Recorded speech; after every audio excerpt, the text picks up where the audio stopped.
Long ago, in a quiet African village on the edge of a deep, green forest, there lived a young hunter named Kofi. Kofi was fast, skilled, and brave, but he never spared anything that moved. One morning, with his bow in hand, he set off into the forest, hunting for his next prize. Hours passed, and just as the sun reached its peak, Kofi saw it. A white antelope, glowing softly as it drank from a forest stream. Its fur shimmered like moonlight.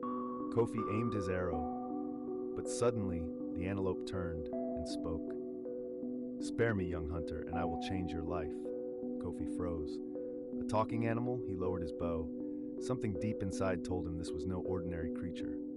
Weeks passed. Then came the drought. Crops withered. Rivers dried. The village cried out in hunger and thirst. One quiet night, as the village lay in silence and hunger, Kofi heard a soft whisper drifting through the wind. "Return to the stream."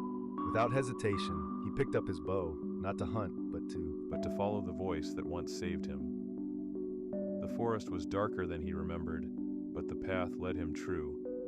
And there, beneath the pale moonlight, stood the glowing white antelope, waiting.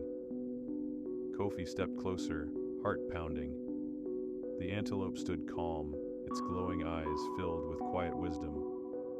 "You showed mercy," it said softly. "Now I will show you hope."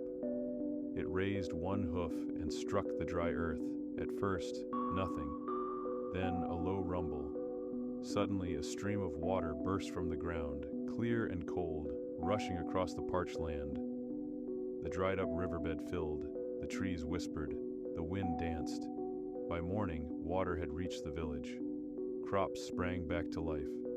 Children laughed again. The people celebrated. When they asked who saved them, Kofi only smiled and looked toward the forest. "It was not strength that saved us," he said, "but a single act of mercy." And so, Kofi's story became legend, told under moonlit skies, around fires, from elders to children. He was no longer just a hunter, but a man whose mercy saved a people.